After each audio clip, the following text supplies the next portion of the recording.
Eyes up. 1, 2, 3.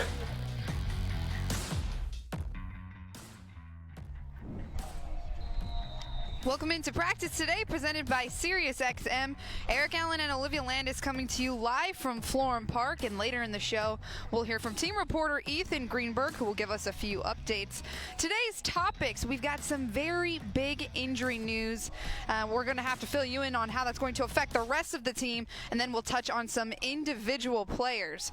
But right now, EA, it looks as though the team is out there. They're getting prepared for midway game of the season. This is game number 9. Half the season is already gone. They're prepping for the New York Giants, a crosstown rivals, a game that only happens every 4 years. Well, Liv, you're battling adversity out here today. The wind has picked up, so, and it's rather cold, but yeah, Jets-Giants, 9th game of the season for the green and white, 1-7 start. So that is something that nobody internally expected, or a place that the Jets wanted to be at the season's midway point.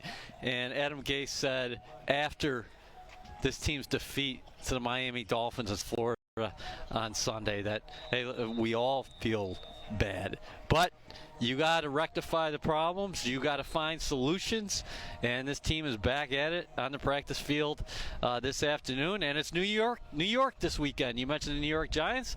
Giants are in a similar boat as the Jets, 2-7. So both those teams headed to MetLife Stadium really need a victory. Yeah, and we were just taking a look at the players on the field. They're actually wearing some special salute to service jerseys. Let's actually now take it down to Ethan Greenberg on the field. He'll fill us in on more on that. Ethan? Thanks, Liv. That's right. This week is Salute to Service Week for the Jets when they take on the Giants at MetLife Stadium. 510 military members will be in attendance, and there's a lot of things that are going on game day and this week that leads up to Sunday. Let me just read you some stuff here. We have a halftime Salute to Service field goal challenge going on. The air raid siren is going to be cranked by a military member.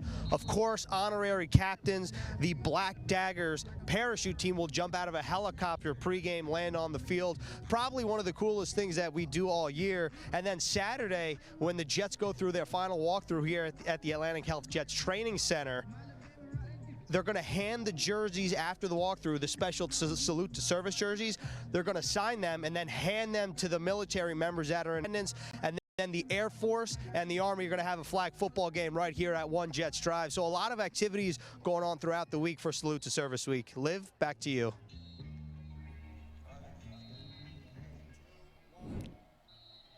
Thanks, Ethan. Again, so the Jets will be honoring members of the military service in their Salute to Service game this weekend against the Giants. And would you look at that? We have a little bit of a close-up look if you wanted to see what this jersey looks like. Pretty cool. It's the normal colors.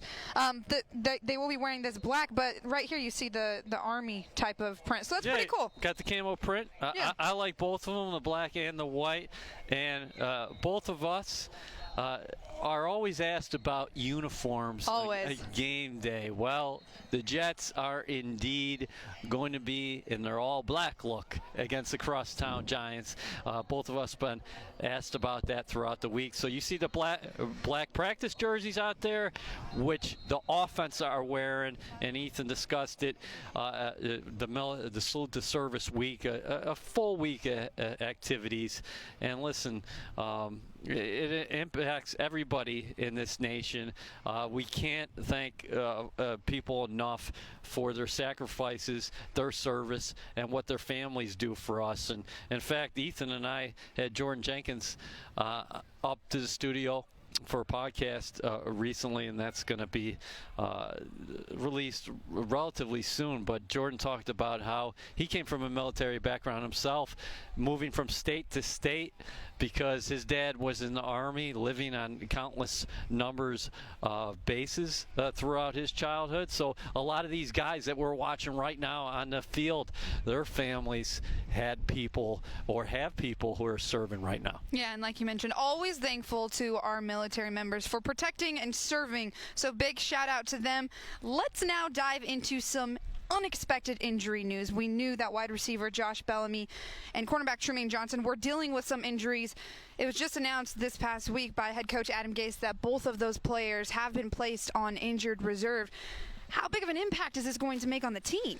Well, it's just another tough blow. Bellamy is a guy who's very well liked inside that locker room, was one of your core special teams performers, was this squad's number 4 receiver. But the main headline here is Trumaine Johnson, a guy who was dealing with ankle injuries. And I say that plural, not just the left side, but the right side. So the Jets right now have 4 cornerbacks. You got your starting 3, Darrell Roberts, Nate Harrison, and of course nickel corner Brian Poole. Arthur Millette is also on the active roster. We'll have to see if they make a move there, or maybe one of the safeties will cross-train this week and play cornerback. At the receiver position, though, you know, I'm very interested to see what's going to happen with the young Vyncint Smith now. Bellamy out of the lineup. Smith almost got 25% of the snaps in Miami. You're set with the big 3, but he's a guy to watch over the last 8 games. Yeah, absolutely. And actually, in more injury news, Gase did announce earlier this week that running back Le'Veon Bell received an MRI on his knee and was not expected to practice. And then today, when he was speaking to reporters, he said that there was no significant damage reported. So good news. I think they dodged a bullet right there. But how important is it to have him in that lineup? Well, like you said, good news. There's no structural damage. He's inside today. He's not practicing. So when our camera is taking a look what is out there on the field, there will not expected to be a Le'Veon Bell sighting out there, of course. The Jets did just add a running back to the roster in Josh Adams, so you get some more depth there. Here's a guy who was in Philadelphia last season and gained more than 500 yards, actually led the Eagles in rushing, but I get the feeling that Le'Veon Bell is going to be fine for Sunday. The Jets, he actually wanted to practice today. He did. But the Jets said, okay, let's not force you out there. You're sore. Guy is taking a lot of contact this season, Liv. So knock on wood, he'll be out there once again for the green and white. And he's not only leading the team he is leading the team in rushing yards, and he's second on the team in receiving yards. So it would, like you said, they really dodged a bullet there. But for more injury news, let's now toss it down to the field. Ethan Greenberg, he'll give us more of an update. Ethan? Thanks, Liv. Like you mentioned, Le'Veon Bell not out here at practice today. Seems like he'll be okay moving forward, though Adam Gase did say he wanted to practice today. But somebody that's not on the injury report, that's Chris Herndon, and that is good news for the New York Jets. He's expected to fully participate in practice for the first time today. Yes, he suited up against the Miami Dolphins on Sunday, did not play a snap, and that was more because of a numbers game. The Jets already had 7 inactive players. He would have been the 8th, and Adam Gase spoke to the media earlier today and said, I think that actually helped Herndon out a lot with his confidence. Of course, Herndon hasn't fully practiced since training camp. He missed the first 4 games of the season because of a suspension, the last 4 because of a hamstring injury, and this is someone that could really boost this Jets offense. Second on the team last year in receptions, yards, and touchdowns, all as a rookie. Clearly has a chemistry with Sam Darnold. Of course, if you remember in February at the Combine, Adam Gase referred to him as a unicorn type of player because he can do all 3 phases that a tight end needs to do: run block, pass block, and he's a vertical threat in the passing game. And this Sunday against the New York Giants, the Crosstown Giants, could be Chris Herndon's debut in green and white this season. Liv, back to you. Thanks again to Ethan Greenberg for that update. Listen up, Jets fans. Pepsi is giving you the opportunity to hit the field at MetLife Stadium this fall for a chance to play flag football for safety Jamal Adams and an experience you will never forget. Enter at PepsiPromos.com/choose your side. Again, that is PepsiPromos.com/choose your side. Pepsi is the official soft drink of the New York Jets. So pretty cool opportunity there. We've been promoting that for a few shows now. A chance to play for Jamal Adams. Taking it back to what Ethan Greenberg was talking about, he was giving us an update on the injuries. One player that he had mentioned is tight end Chris Herndon, who Gase has been talking about for the past week now, has been trending upwards. Yeah, Green just delivered that report that this is the first time that Herndon is expected to fully participate in a practice since all the way back in training camp. It's been a tough year for the second-year tight end. Was suspended for the first 4 games, and just when you thought he was going to return to the field, he suffered that hamstring injury. But just to further what Ethan discussed, you're going to have more options offensively with him back in the lineup, obviously. And a guy who's played very well for the Jets is Ryan Griffin. So you can line up in 2 tight end packages more with Herndon returning to the field. But you're going to have to balance a couple things here, because when you go 2 tight ends, does that mean Jameson Crowder, your slot receiver, comes off the field? Because the Jets' base formation, and a lot of teams' base formation in the National Football League right now, is 11 personnel, 1 back, 1 tight end, 3 receivers. We know who those 3 receivers are. But you're going to switch. You're going to be able to switch some things up more. I know Gase likes to employ different personnel packages, and this is a guy who can really help Sam Darnold progress over the season's final half. You mentioned quarterback Sam Darnold. Let's dive into him a little bit. Still struggling to find a rhythm. Has thrown 3 touchdowns and 8 interceptions over the past 3 games since returning from his bout of mononucleosis. And at this point, when there are 8 games left in the season, the biggest question is, how does he turn the page and find success? Well, there's a couple things that the Jets are doing well right now, believe it or not. They had gone 30 games without scoring a touchdown in their opening possession, but against Jacksonville and Miami, that went right down the field, converting those drives with touchdowns. A scoring pass to Ryan Griffin against the Jaguars, and then Darnold connected with the aforementioned Jameson Crowder against Miami, and they were able to take the lead. The Jets just have to figure out, now that they got the starts under their belt, is how do you continue that rhythm for 4 quarters, because it's been going away. He talked about it. People were asking, are you not seeing the field well? He countered, said, no, I'm seeing the field very well. He's just got to make better decisions at time, especially inside the red zone. Late in the first half against the Miami Dolphins, the Jets just had a play that it wasn't going anywhere. The receivers got all jammed up, and Darnold rolled out, and he was under pressure, and he basically shot-putted one out there. Adam Gase said today, we got to learn from that. Next time it happens, you're going to be seeing Sam Darnold throw it 5 rows into the stands. 8 games is also a lot of football still left to be played. Let's now listen to what head coach Adam Gase had to say. He spoke to reporters earlier today and talked about the challenge ahead versus the Giants this Sunday. With the Giants, we got our hands full with their offense. Saquon is dual threat, causes us a lot of problems. It's going to be tough in the run game, tough in the pass game. They got a lot of guys and a lot of skilled guys that can do a lot of good things. And defensively, we just got to do a good job. They do some good things in the pressure game.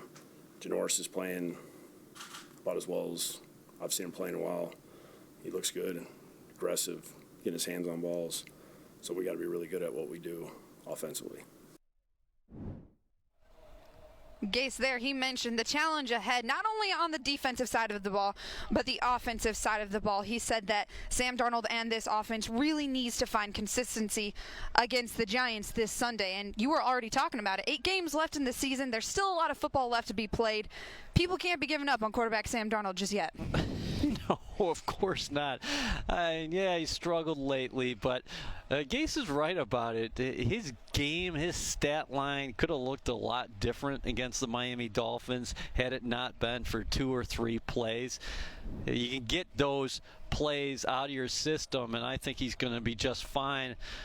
You just want him to protect the football. That's the number one thing. Talked to Chad Pennington about it earlier this week. If you have one goal for Sam Darnold this game, it's have a clean game, no turnovers, and then go from there. The other thing that Darnold really wants to do, he loves operating in pace. And what we mean by that is sometimes hurry-up offense, no huddle, and also getting in the line of scrimmage early so you can take a look at the defense and determine if you want to get out of a bad play. Darnold is a guy who I think thrives in that hurry-up mode. So let's see if the Jets can get teams on their heels, starting with the Giants, by moving fast, because this team has stressed and emphasized tempo ever since training camp, Liv. And sometimes when you've seen the offense get bogged down, they start operating slow, and then they get in third and long situations because they're not converting with sizable plays on first and second down. One player that has been a popular target for Sam Darnold this season is wide receiver Jameson Crowder.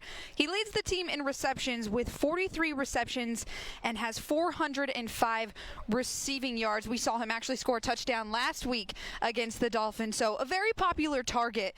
Why is his presence so crucial to a young quarterback like Darnold? Well, I think that slot position in the National Football League is one of the most important out there. And Crowder is a guy who he's a tough cover, bottom line. He's crafty. He knows where to sit in the zones. He can beat man coverage.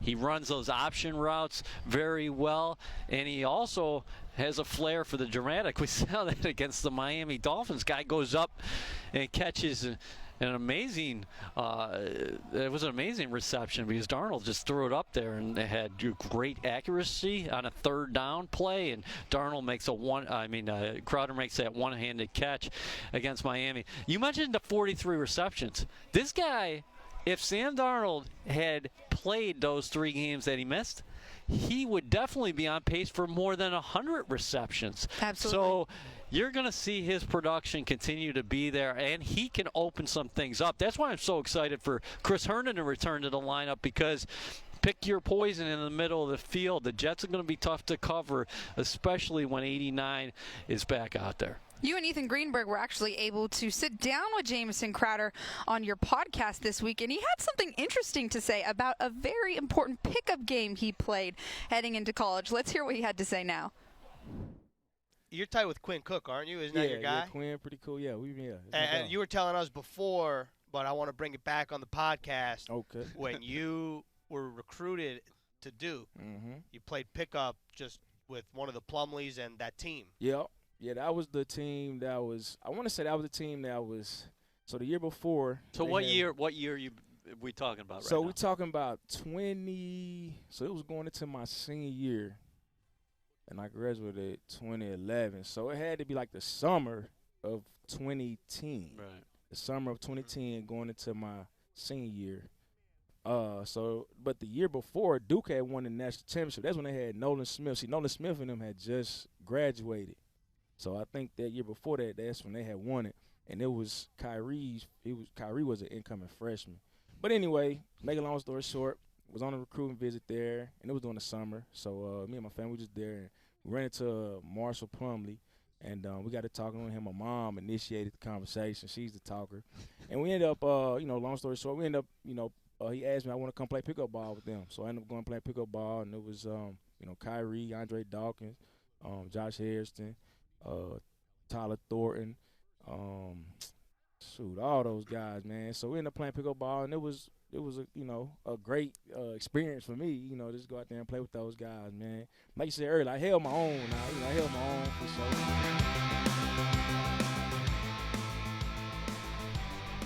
The official Jets podcast powered by Amazon Web Services. Pretty cool to hear Jameson Crowder say that he played a pickup game with Kyrie Irving? Kyrie Irving at Duke. Jameson Crowder, most accomplished receiver in Duke football history. But There's a fact. Yeah, recruiting trip. The fellas asked him, hey, you want to play some ball? Jameson Crowder is a fine athlete in his own right, and He was out there with Kyrie Irving. And speaking of Brooklyn, we got Jay-Z on the speakers right now. So, I mean, this is all lining up. Sense. This is all lining up. But, yeah, phenomenal athlete, Jameson Crowder. And, you know, he is a guy who's come out each week and been very productive for this team. And that chemistry with Darnold, we saw it even in the spring. You go back, and Jameson's just a crafty receiver, and his guy can get it done. And I think he's got some underrated explosion to his game, and you know he'll be pumped for the game next week when he's going back and seeing the Washington Redskins. Continuing the conversation on the offensive side of the ball, the Jets over the past 3 games have actually found some early drive success. Actually, the past 2 games, some early drive success. And actually against the Jacksonville Jaguars, it was the first game since October of 2017 that they scored on an opening drive. How do they maintain that momentum through the rest of the game? Well, that's the key to everything, and that's something they're working on. The one thing that stood out last week against Miami, to me, where the penalties live. 10 penalties for 105 yards, and that just knocks you back. The Jets had an opportunity to really put their foot on the Dolphins' throat, so to speak. They're up 7-0. They're deep inside the 30-yard line. They got a 1st and 10, and then there's a holding penalty a couple plays later. Then there's a sack. Then there's a missed field goal, and the Dolphins kind of took control from there. But you know, the good sign is the Jets are coming out of the locker room and they are executing. They are moving down the field. But when adversity strikes, they got to handle it better, to be honest with you. And they cannot continue to have these self-inflicted errors, miscues, and penalties have been huge. And also, you know, you got to have balance offensively when we're talking about that all year. Le'Veon Bell, 25 touches last week against the Dolphins, 121 yards. So I thought that was an encouraging sign as well. And Gase did actually approach the subject of penalties during today's press conference, and he said it's a conversation we've been having every week, so they do need to get it fixed. Hey, Jets fans, Costello's Ace Hardware is giving you the opportunity to win a VIP game day experience for 2 at the Jets vs. Dolphins game on December 8th, and the chance to win a $100,000 home makeover if the Jets return a kickoff for a touchdown. For your chance to win, just text the word JETS to 88474 or visit nyjets.com/100K home makeover. This sweepstakes is supported by Bullfrog Spas, DAP Caulking and Foams, the Long Island Green Team, Jonathan Green, and Milwaukee Power Tools. So again, let's keep that conversation going about the offensive side of the ball. Wide receiver Vyncint Smith, you mentioned him earlier in the show, a very big, young wide receiver, and he was actually on Inside the Jets this past week. He really turned heads against the Miami Dolphins when he broke out for a 78-yard return, which was the 9th longest play in the league this season. How can he develop into a big target for Darnold? Well, I think he is, and you just mentioned it, the size, the big target. He's 6'3", 202. He also runs a 4.3, so he's got all the physical qualities you're looking for in a receiver. He's also a smart kid. I think he went under the radar because he went to Limestone, a Division II school. He made the Houston Texans roster, was cut in the summer, and started the year off on their practice squad. Claimed by the Jets, signed to the Jets active roster on September 23rd. And that first game that he appeared in, he had a 17-yard scoring run against the Philadelphia Eagles on an end around. And now we're starting to see what he can do as far as his kick return prowess back there with Ty Montgomery, Trenton Cannon, of course, on injured reserve. But he's a guy, the Jets oftentimes will put 4 receivers on the field. Sometimes they spread it out. I think he's continuing to learn this system, the precision needed on routes, but a guy who's really helping him is Demaryius Thomas, who was in Houston last year and who's done a lot of good things in the National Football League. So very beneficial for him. I like this kid's upside. Jets versus Giants this Sunday at MetLife Stadium, 1 p.m. kickoff. And that's all we have for you today here on Practice Today, presented by SiriusXM. But be sure to tune in to NewYorkJets.com throughout the rest of the week for more updates, and watch our pregame Central live show at 11 a.m. before kickoff. Have a great day.